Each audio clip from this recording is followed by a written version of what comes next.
As one of the top U.S.-based banks, BOK Financial gives you the strength and stability you can count on to take your business to the next level. Our goal isn't to sell your products. We strive to understand your business, your challenges, and your vision for success. Then we work with you to craft a plan to help you get there. It's time to experience the BOK Financial difference. Are you ready? BOK Financial.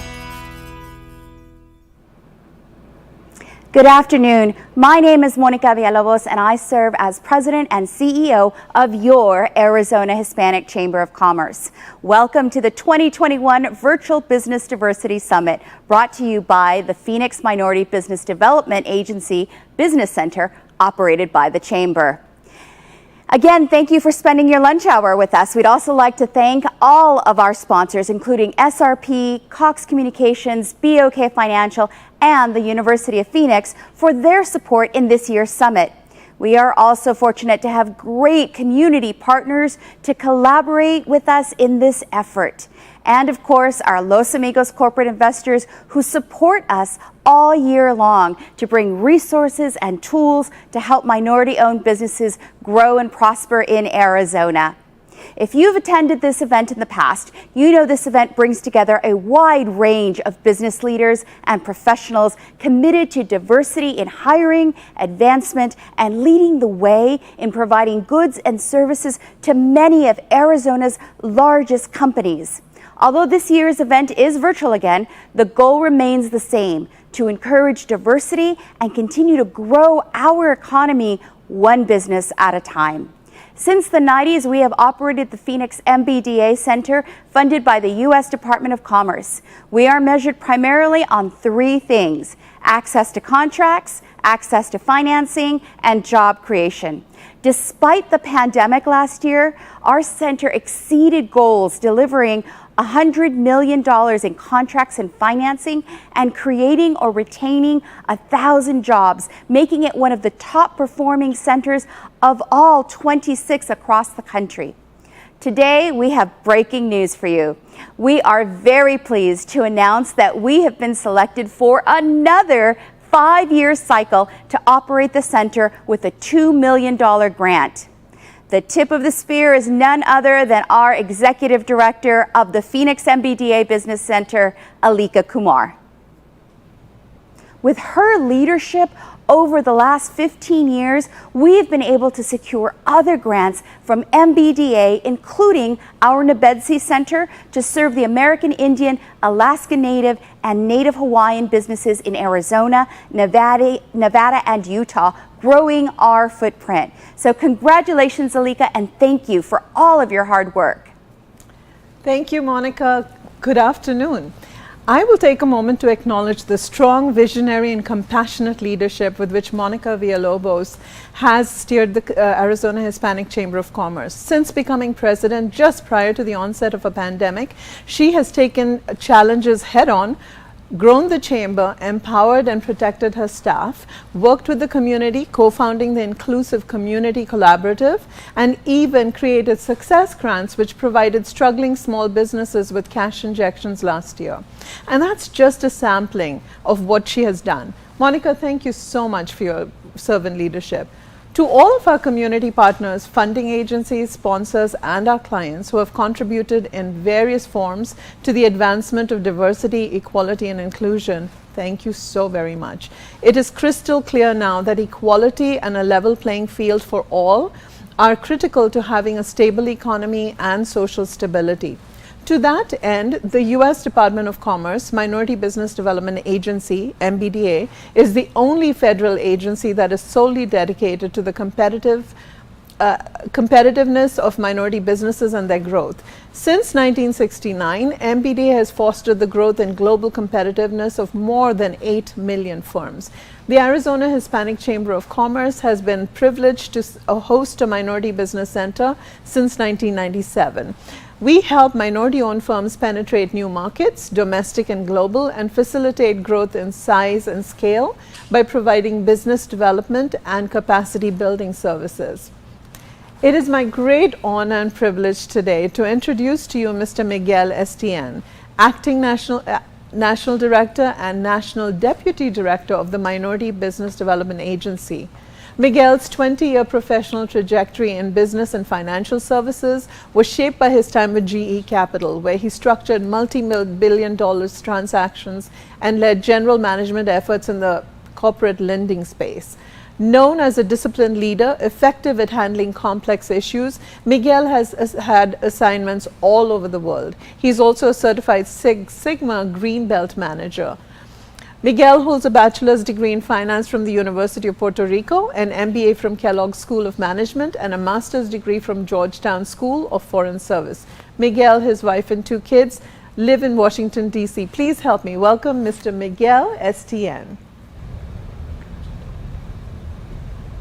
Thank you, Alika, for your very warm welcome.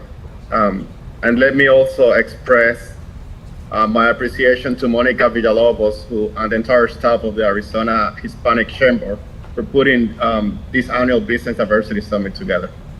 The MBDA has a long and very rewarding relationship with the Arizona Hispanic Chamber of Commerce, which I'm pleased to remind everyone, as you mentioned also, that it will continue as the Chamber has once again been awarded a 5-year grant as the operator of the MBDA Phoenix Business Center.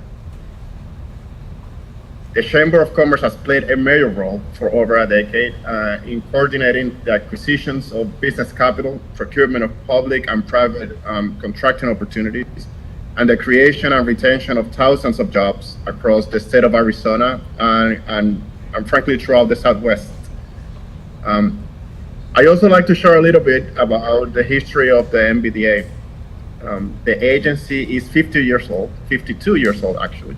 Started as the Office of Minority Business Enterprise and has since been renamed Minority Business Development Agency by President Carter. It remains, as you mentioned, the only federal agency dedicated to supporting the growth and competitiveness of minority businesses in the U.S. Today, the MBDA continues to work tirelessly in support of a mission that seeks to level the economic playing field and ensure that every entrepreneur with the drive and desire to pursue the American dream has an equal opportunity to realize it. President Biden made his intention clear even before being sworn into office, and has been unwavering in his commitment to a vision of America where barriers to business success, long endured by minority entrepreneurs, are not merely removed but destroyed altogether. Just to give you an idea, already this year, the MBDA has seen significant increases in our agency budget, has been tasked by the president to play a major role in the administration's Build Back Better agenda. We added 9 business centers, increasing the size of our national network from 27 to 36 centers, operating across 29 states. We have awarded grants to 8 specialty business centers devoted to advanced manufacturing, exports, federal procurement. We are expanding our involvement and announcing awards in connection to HBCUs, Hispanic serving institutions, tribal colleges, and we are also funding projects for tribal Native American communities. The Arizona Hispanic Chamber of Commerce is to be applauded, as are the companies receiving awards today and all of those that are present at this summit. So just to close, on behalf of the MBDA, I want to thank you for your contribution and your presence here today. I hope this summit is as productive and as insightful as it has been in the previous years. And I wish you all the best and stay safe. Thank you for the invitation. Take care. Thank you so very much, Mr. Estienne. Thank you so much for taking the time to be with us today. The Phoenix MBDA Business Center's Minority Enterprise Awards celebrate the outstanding achievements of minority entrepreneurs that have demonstrated their commitment to excellence in business growth. We recognize that minority communities and businesses have been particularly hurt and continue to face enormous challenges due to COVID-19. Today, we highlight businesses that have developed and implemented innovative solutions that promote business continuity and the ability to thrive through challenges. Our first Minority Business Enterprise Award today is presented to a minority-owned firm that has achieved outstanding success in private and public construction projects and has exhibited revenue and job growth over a sustained period of time. This year's winner of the Minority Construction Firm of the Year is Cornerstone Engineering Incorporated, led by Chella Subram. Cornerstone Engineering is an engineering consulting and construction firm that works with government and private sector clients to build new facilities that stand the test of time and to strengthen aging facilities. The company has the credentials, the experience, and the ability to handle even the most complex projects. The company has built its reputation in water, wastewater, and building sectors. Cornerstone is sought after by clients from around the country who need smart thinking and innovative solutions to complex projects. Headquartered in Louisville, Kentucky, Cornerstone also has offices in Tennessee, Indiana, Ohio, and Arizona. Cornerstone has been recognized regionally and nationally. Cornerstone is also an SBA 8A, MBE, DBE, and SBE certified company. Congratulations to all at Cornerstone and to Chella Subram. In a brand new category for 2021, this next award is presented to a minority-owned firm that has achieved outstanding success in high-growth industry through the utilization and the delivery of services based on new technologies. The Minority Emerging Technology and Industries Firm of the Year is Ease Incorporated. Nathan Harris, co-founder and CEO, is a serial entrepreneur and restaurateur and led Ease through the accelerator program Generator and is now backed by CSA Partners Venture Fund. Let's watch.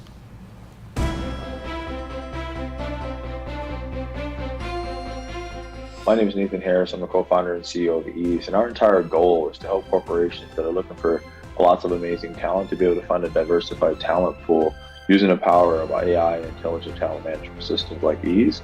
A lot of what we focus on is really helping look at the aptitude, the abilities, the cognitive behaviors, and the ideas around finding the right job for somebody versus just putting them inside of a work opportunity that's best for the organization.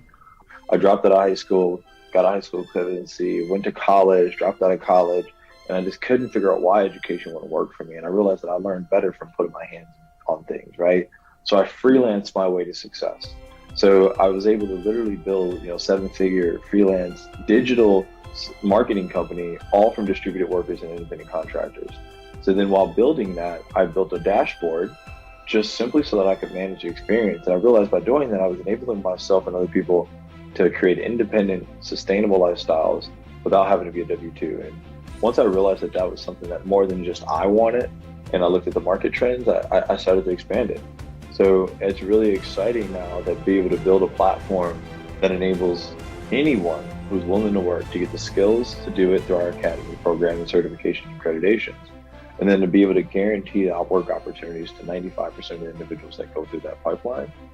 We literally saw the world going to remote and there being a remote working environment, and we built a dashboard for it. So that's super inspiring for us, and we just are excited to see how we can maintain as a competitor in the space, and are happy to just work with more companies that are trying to really create the future of work and bring technology into their HR departments.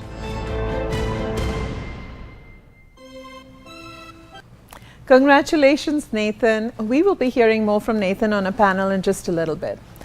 Our next award is presented to a minority-owned firm who has achieved notable success in marketing and communication industry by demonstrating creativity and impact. This client has leveraged the services of the MBDA Center to grow her company and become sustainable.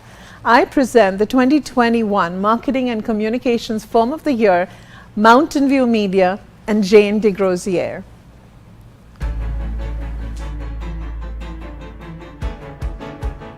My name is Jane DeGrozier, and my company is Mountain View Media, and I act as the president and manager, accounting. 20 years ago, even before that, we started with graphics and pay stub. And we were a print house and a graphic design house. And we moved into web development. We're talking, a long time ago. And then, media development, PR. And we just did a lot of really dynamic, very expensive marketing for clients. At the end of the day, it's all about results. And I just feel like it's gotten a lot easier, but yet everything still ties in together. The branding, the positioning, the marketing statements, the focus groups, it all ties together. I feel like everything we did in the past just helps us, kind of sharpen the pencil, I guess, a little bit for our clients. And it just helps us also to appreciate, how far we've come and where we are now. It's about the people working with, the people we've worked with, and the people we work for, and keeping it, light and fun, and doing our work, and giving the clients results. And I love what I do. Otherwise, I wouldn't continue to do this for all these years. And I'm thankful to the MBDA and the Hispanic Chamber and some of the other groups that we've been involved with. It's been a good experience all the way around.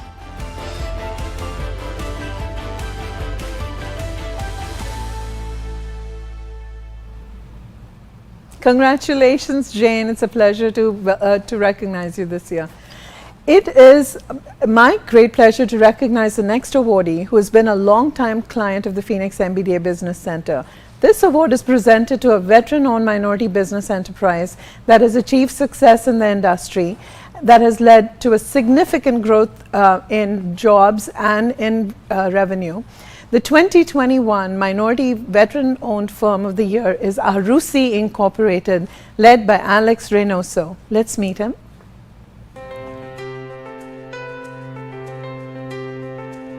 My name is Alex Reynoso.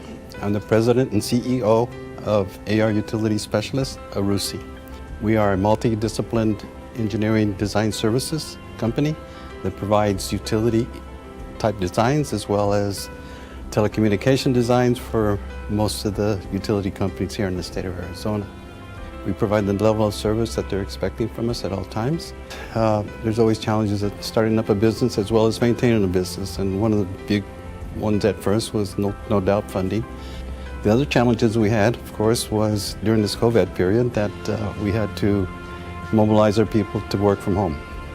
In doing so, it wasn't quite that easy, but we had to equip our people with computers, laptop computers, screens, docking stations, and an electronic link to our servers so that they can continue business. We did not lose a step one bit to our customers in providing the level of service that they expected. So in regards to the MBDA, without them and the constant notification by them and sharing our capabilities with other capabilities from other organizations helped us get that strength to be able to provide and take advantage of some opportunities out there and be able to be identified with the type of work that we have and share it with our clients, and we end up with success by doing that. Very grateful to the support they've given us through the time, and we anticipate staying with them for the duration and hopefully new contracts.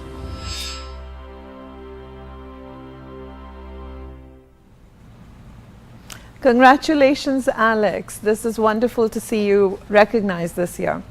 The final award is presented to an emerging minority business entrepreneur who has attained outstanding business achievement and demonstrated the potential to grow their company successfully, be innovative, and create jobs. It is an absolute pleasure to recognize the 2021 Emerging Business Enterprise of the Year, Lean Developers Corporation, Vicente Negrete.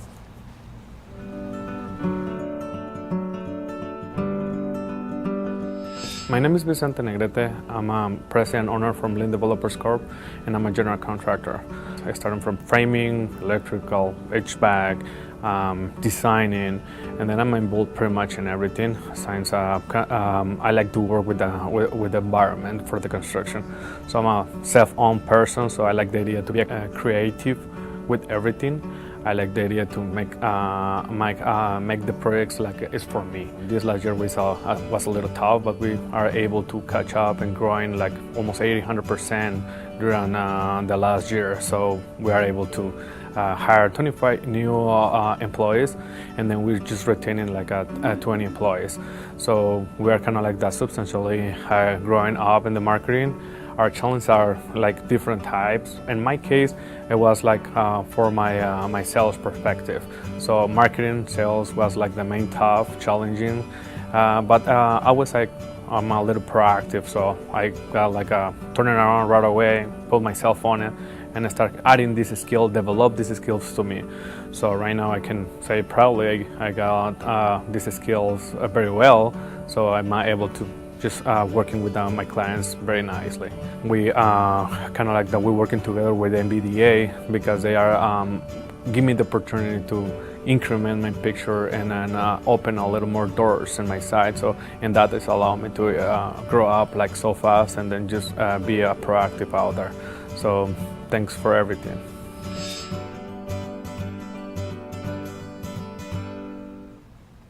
Congratulations, Vicente. We are so very proud of you, and congratulations to all of the winners this year. We are honored and privileged to serve you and to recognize you.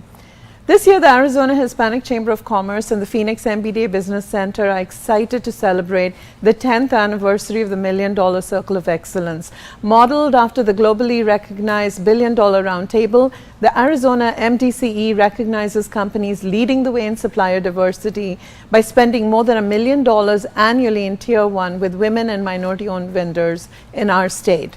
Diversity within supply chains can not only bring new ideas and solutions to an organization, but also boost competitiveness and market growth while reducing socioeconomic inequality and creating stronger, more stable communities. Here is Monica Villalobos to tell us more about the $1 Million Circle of Excellence. Thank you so much, Alika, for all of your work, and congratulations to all of the deserving awardees.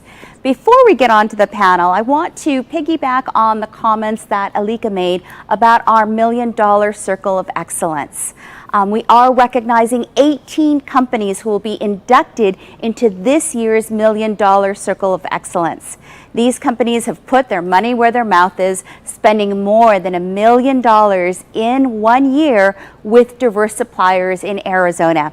As Alika mentioned, this initiative is modeled after a national best practice called the $1 Billion Roundtable, in which the top 22 companies that spend over $1 billion with diverse suppliers in the U.S.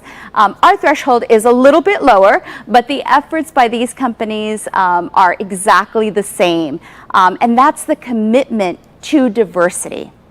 We are thankful for their support and contributions to the advancements in procurement.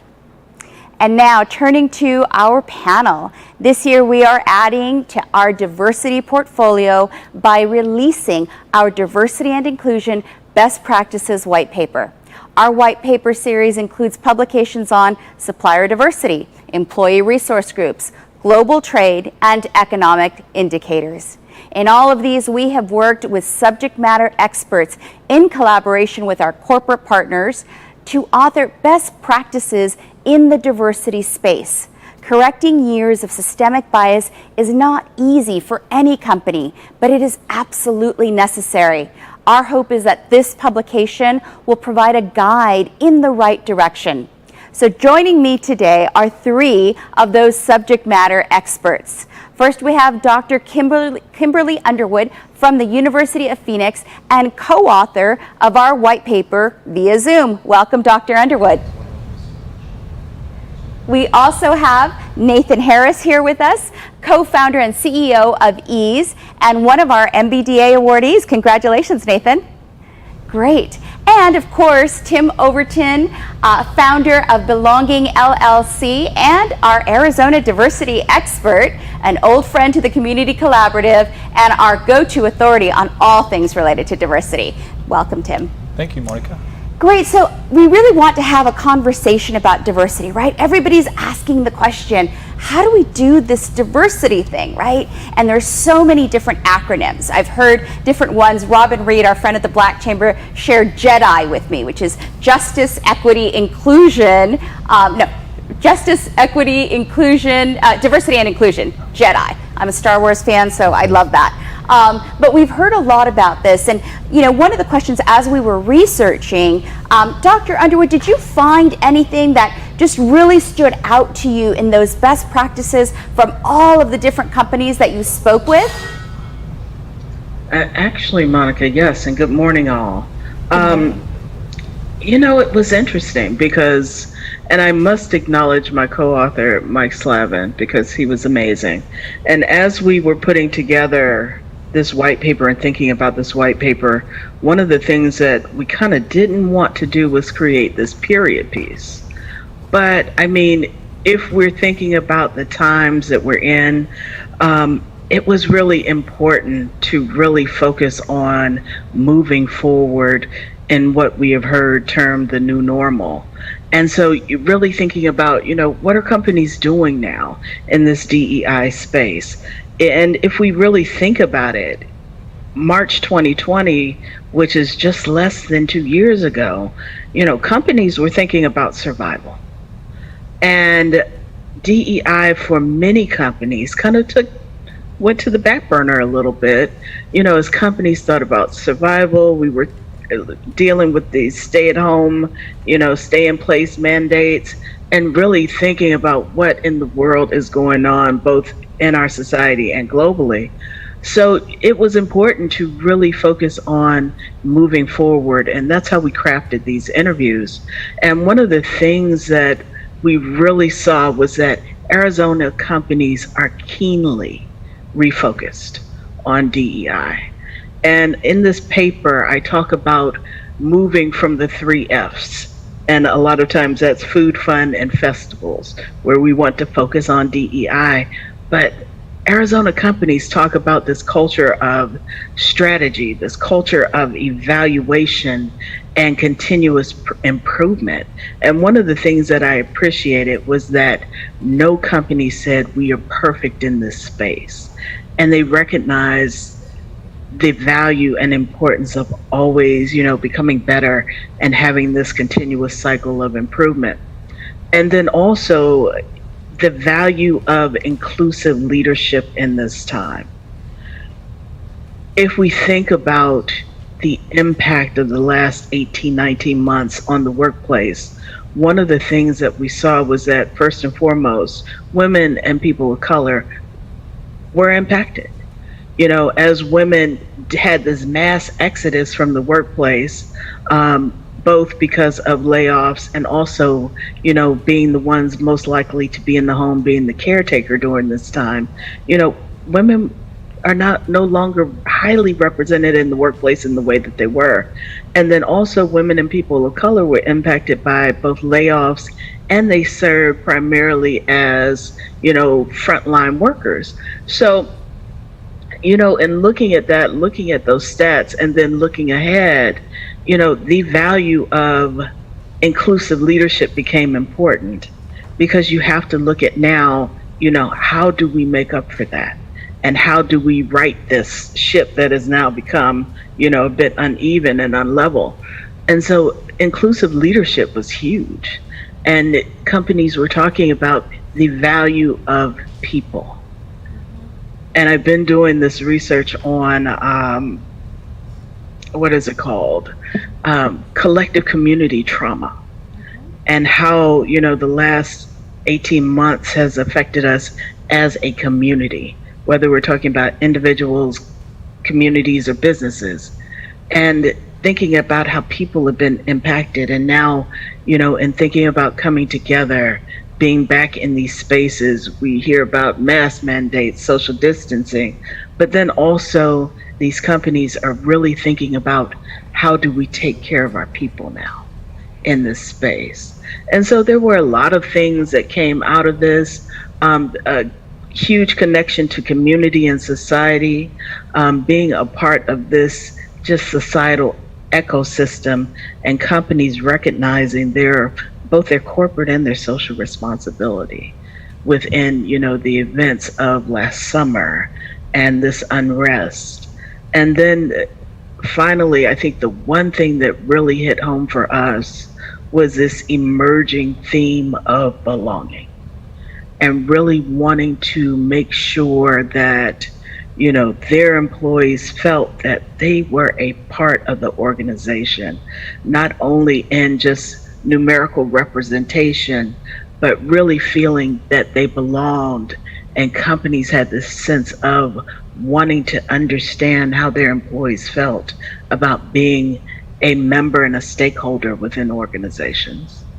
That's wonderful. Thank you so much, Dr. Underwood. I know a lot of work went into that white paper. You and our friend Dr. Mike Slavin did a phenomenal job, not only of sort of explaining what's going on, right? The context that this is maybe a reset year. That's what I'm hearing, that companies really did some introspection, but also that there are some very clear steps that companies can take to sort of move forward. Nathan, as a minority-owned business, you've been in a lot of different worlds, you've been working with a lot of different companies. What do you see are the biggest barriers, particularly coming out of the pandemic, for minority-owned businesses? One of the things that was said to me a few years ago that really stuck home was that we all were created with an equal level of intellect, but not with the same level of opportunity and access, right? And I think that's one of the greatest barriers that I've ran into throughout my professional career, is that we can have all the aptitude that we need and have the abilities, but we don't always get noticed, right? We don't always get the opportunities. And that's when you start looking at those numbers everyone throws around of how we get less than 1% of all of the venture capital that is out there. I mean, our company's doing 7 figures in revenue, and it's still hard to get $1 million in funding, not because of our performance, but it's just easier for people to invest in things or people that they're most comfortable with. So I think that those are some of the greatest barriers, is not even just achieving the goal, but actually getting the opportunity, right? So what I think that a lot of companies and organizations like you guys can do with these diversity and supplier opportunities is really important. But I also like to take that down to more than just like as a business leader, but that impacts also as an employee. You know, what we were just talking about is there's so much supplier diversity initiatives, but there also needs to be more talent diversity initiatives that make more realistic sense. Because one of the things we ran into is, as we're growing our organization, they say, hey, we want to work with you because we have a diversity supplier initiative that we do. And they were like, okay, I want minority businesses or minority employees, but they were trying to put them in situations where, we only want senior engineers. Well, how do they become senior if they've never had the opportunity in the first place? Right. So for us, we said, all right, in order to actually be able to lift up a community, what you first have to do is look at how you're approaching it. Don't just put them in call centers, provide them access to skills. So we started partnering with organizations like Arizona State, where we're looking at creating apprenticeship programs that allow people to generate new skills that can then increase their wages. So then you're going to be able to move forward versus always being caught up in what that cliff effect or the rat race. So for us, we really see that that's the biggest barrier, is just how we're looked at and how we're approached, because I think that there's a ton of opportunity as minority business owners. It's just that we don't always get to be in front of the right people. Right, and that's a critical difference. I think what we've seen is that measuring supplier diversity has really reached a state where it's a metric. It's a hard metric. Companies bonus on it, they incentivize all of those things, but we can't be complacent, right? We have to remember that we need to weave diversity into all parts of our organization. And when I think about opportunity, or when you're looking at two different candidates, as we talk about talent recruitment and moving into how do we build paths of leadership, there's a proverb that I love that says, judge a man not by the heights which he has achieved, but from the depths he has come. And it says, like, we're not all starting at the same place, right? We're going to need some more opportunities to open up for us, and that's absolutely critical in that talent recruitment as well. And Tim, you are an old friend of the Community Collaborative, our go-to source on all things diversity in Arizona. You've co-founded Belonging LLC, which is a really important component of diversity as well. In your estimation, you've worked with a lot of different companies, what are companies doing? What can they do to kind of take that next step? We said some of it in the white paper, but I think you do that full diagnostic on those companies. Yeah, absolutely. And while you're going Proverbs, I'll share one that's not from Proverbs, but one that I like, and that's, if you are prepared, you shall not fear. Well, when it comes to this with the topic of diversity, a lot of companies are scared to talk about it. They don't know what to talk about. They're like, can I say that? Can I say black people? What can I say? And so they don't know where to start. And so one of the things that gets you started is do some research, both internal with your own people and external. So if that could come in the form of external research of reaching out to a diversity, equity, inclusion expert or consultant or whoever it may be. I often will go into a company, provide some training, and say, okay, here's some baseline information. Here's some language that you should use and language that you should not use. Here's here's some things that may just get you a baseline so you can know what you want to do diversity-wise. If you don't know the language, you can't participate in the conversation. So that's one of the things to do, is to understand the language from an external perspective. But from an internal perspective, know your people. We talk about the word belonging, and Dr. Underwood talked about that. You can just see statistic after statistic. When people feel like they belong, you have them. You have their heart, you have their efforts. If they feel like they don't belong, they're punching the clock, they're out of there, and they're not really a part of the company. So what can companies do? What are they doing? They're doing research, both internal research and external research, and that's what's going to get you the information so you can have your own diversity, equity, inclusion program. And it's not one size fits all. Like, what's going to work for Nathan's company might not work for another company. You've got to know who your people are and set the goals that you'd like to set. Sometimes companies right now are setting goals that are really pie in the sky and wondering, why are we failing? And other companies are just setting check off the box goals and saying, how come we're not making any more money? How come our people are still leaving at the same rates? So do your research, internal, external, and that's how you'll know what your goal should be. Yeah, and I think, Dr. Underwood really talked about, that reflection, that internal sort of, let's benchmark ourselves, right, and make sure where we are.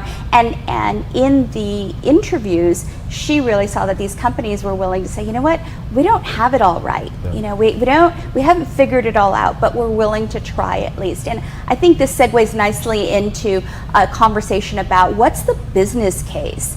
Dr. Underwood, as we think about, the business case for diversity, that was really the impetus of this particular white paper, showing corporate Arizona, what is the business case? Why does it make business sense to integrate diversity and inclusion into the fabric of a company?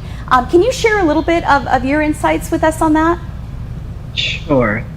Monica, I think that we have seen the research, and one of the things that I appreciate about this partnership is that it brings higher education and business together to really talk about, some wicked issues that we may have in this space, and really brainstorm on, what are these practices that are needed. And I appreciate, that it was mentioned that one size doesn't fit all. And so what may be the best plan in one organization may not work in the other. But, studies have shown that, there's some long-standing benefits to diversifying and utilizing DEI practices in organizations. When we think about, first and foremost, customer confidence. Studies have shown that customers are much more confident in organizations that reflect diversity, and specifically have representations of people that look like them. We know this through the research. And then we know the value of, diverse teams and bringing in diverse thought and ideas and new ideas, and how having a diversified workforce does that. So we have these long-standing studies, but then, also really thinking about now, I think companies see this, they know this, and now they're looking at really infusing these DEI principles and related practices into the DNA of their organizations. And we've gone through this period and in this space, and I'm about to date myself. I've been in this area for over 20 years now, so 2 decades. And I've seen, within the workplace and within companies, we go through these, what I like to call these periods of, acknowledgement around DEI. And so we've had this period of, we have diversity. Then we move into this, we have diversity and we manage diversity. And then we got into this term, we value diversity as an organization. And so today, I think that we're in the best place that we can possibly be in this space for companies, for organizations. And we've moved into this higher realm of really thinking about DEI as true strategy.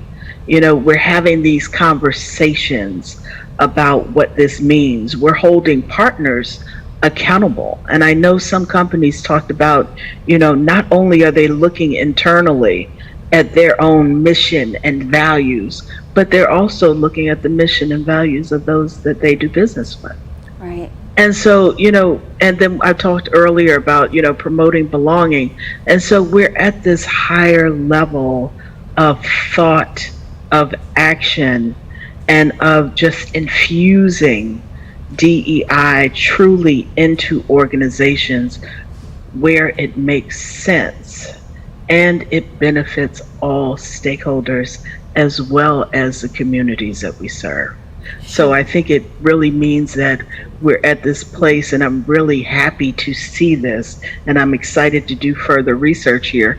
We're really starting to be fearless in the way that we approach DEI, because we as leaders and all of you as leaders recognize the importance of it and the value to your companies. Absolutely, and that's really powerful. Nathan, what are your thoughts? I just wanted to add to that, because diversity and equity is different layers to itself, right? A lot of people think about the color of their skin, but you also got to think about social economics classes, right? So for instance, when you think about the pandemic impacted people based upon their income levels a lot more than just the color of their skin, right? So when you start looking at your organization in diversity, equity, and inclusion, don't just look at, all right, let's look at what jobs do we have and what races are they? Let's also look at who are in those situations and how are the current situations in our environment impacting maybe our more frontline workers, right? Because say certain job switches to remote, somebody may not have the home environment that's conducive for success within a remote environment, depending on what that environment is like. So as you get that psychological safety, as we've been referring to within your organization, you're going to get a lot more visibility and a better feedback.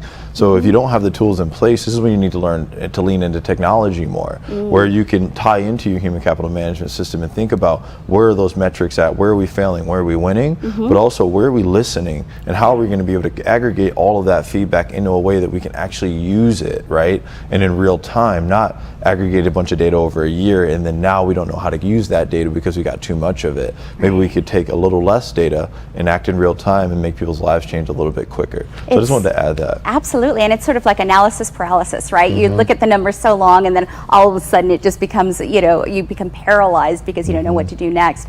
Tim, you give a wonderful example of integrating D&I into practices. I'm referring to the Rooney Rule. Can you share a little bit more about that with us? Oh, sure. Lots of companies can incentivize using diversity. So the NFL has the Rooney Rule, and that is for every head coaching position available, 30% of the candidates have to be diverse. And so that's going to guarantee access, what a lot of companies, we have, so you mentioned all of the letters, diversity, inclusion, equity, access, belonging. Access is one of those, that 30% of those candidates must be diverse. The legal field has the Mansfield Rule that a lot of law firms and companies have joined onto. That is that 50% of all promoted individuals, whether you're going from associate to partner, partner to equity partner, whatever it may be, should be diverse. And so when you start measuring this data, you start making differences. And another thing is just to straight incentivize diversity. We know that it benefits the company, and if you can implement these diversity, equity, inclusion, belonging principles into the company, you're going to do better bottom line. Sometimes it's challenging to incentivize the specific employees within the company. And so the best thing I've seen is monetary incentives, and that is, you mentioned it earlier, when you tie bonuses specifically to employees and their work, you see diversity change overnight. I've been a part of so many brainstorming sessions, so many groups where we say, okay, let's try this, and lots of things work. Like I say, it's not a one-size-fits-all, but you want to see something work more quickly than anything else, you tie a bonus or you incentivize financial incentives to utilizing diverse suppliers, vendors, employees, whatever it may be, and you're going to watch that data change immediately. Absolutely, and I think we've seen that to be the case in supplier diversity, right? You have a metric, you have a bonus and incentivizing system around it, and all of a sudden what gets measured gets done. And so that's really important. And I think that business case, and again, one of the reasons that we came up with the white paper was, what are those actionable next steps, right? What is it that we can do tomorrow? We've talked about the research, the internal and external research. We've talked about being able to build paths to leadership in recruitment as well. Also incentivizing, as we mentioned.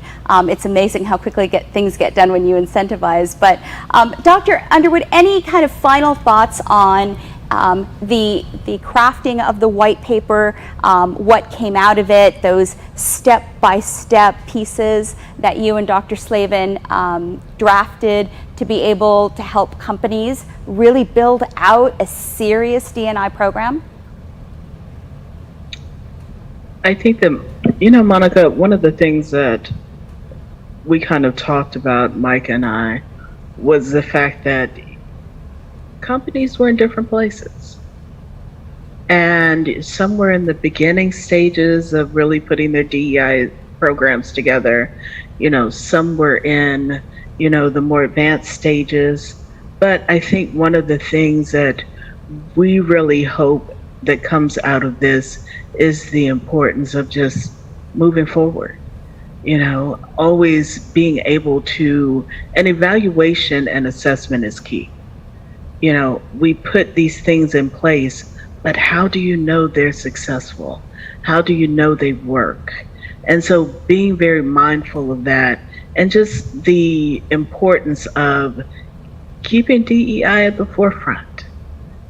It influences so many aspects of the business that each one of us is involved in. Whether it's higher education, whether we're talking about, you know, restaurants, whether we're talking about, I know we had electric companies, whatever the business, DEI relates. And so definitely keeping it at the forefront and really taking care of our people. That's what we hope people would get out of this paper. Great, excellent. Gentlemen, final thoughts on diversity and inclusion in your experiences? I would just say, you know, we want to hold more than just the organizations and businesses accountable. We also should think about diversity, equity, and inclusion and access to education. So that's one of the things that I think can lead to a lot more long-term longevity is, you know, how are people getting access to skills? And right now, if you look at a lot of the infrastructure initiatives, they're really largely around upskilling and also apprenticeship initiatives that are out there right now where you can get those things subsidized through federal initiatives. So really leaning into those because there's so many people that could move from one chapter to the next if you just give them that opportunity. Right. And Nathan, you bring up an important point that I always talk about, which is it's not just holding those companies accountable, it's holding ourselves accountable, right? How are we stepping up? How are we reaching back to the next generation to make sure that we're lifting them up? We have that responsibility and obligation, so also holding ourselves accountable, right? Amen. What do you think, Tim? I think just get started. Just start where you are. That's what a lot of companies, you talk about analysis paralysis. How do we do this? And there's those nerves on what you can say and not say, or what you can do and not do. Start where you are. Reach out to organizations. There's no shortage of consultants, people who will train and provide information, but also look internally. I've been doing this for years, and I still will go onto Google and do a search about best practices for retention, for whatever it may be, because I may have learned things several years ago, but there are always new best practices happening. So get started. Don't sit back and have to come up with the perfect plan, because I'll tell you, there's not a perfect plan yet. I've worked with so many companies, I can't tell you where, and none of them will I walk away from that company and say, you know what, you're doing just perfect, don't change anything. No, we all have room to grow, and that's me myself. I'm constantly learning, so don't wait to get it perfect, just get going. Yeah. I mean, just jumping in, really. I think sometimes we kind of play that double dutch, like, I'm going to get in, I'm going to do it, and you just can't quite jump in, right? And so being able to do it is incredible. And, you know, for those of us in our audience, you know, if you're on this is a great first step. Keep going, do it, you're it, right? You're the one that has to be accountable. And we've got this wonderful publication now that gives kind of a step-by-step process. Again, not a perfect plan, start where you can, and that's what's most important. But thank you to all of our panelists for a really robust and informative conversation. This is ongoing, right? It's a marathon, not a sprint, as they say. And so for us, it's really important. And if you are interested in accessing a copy of the full report, you can see it up on the screen. There's a link at the bottom, and you're able to download a full copy of the report as well as our other publications at www.issuu.com/AZHCC. We'll also put that link in the chat box.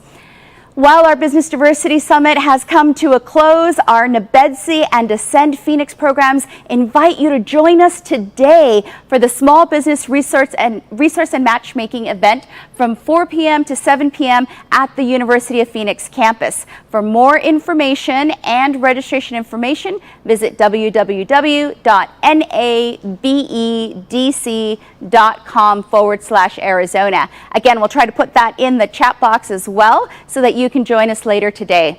We also invite you to join us virtually for our 62nd annual Black and White Ball and Business Awards.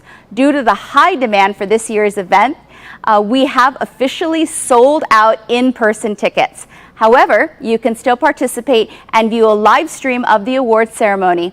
Register today to view the event virtually on September 18th at www.azhcc.com. As we end, please think about our future leaders. That path to leadership starts with us. The AZHCC has a scholarship fund for Hispanic university students in Arizona. We appreciate your generosity. Please look for our donate link in your YouTube chat box as well. On behalf of the Arizona Hispanic Chamber, we want to thank you for joining us today, and thank you once again to our sponsors, Cox Communications, SRP, BOK Financial, and University of Phoenix, and our other event sponsors, of course, our Los Amigos partners. Have a wonderful day, and we'll see you next time.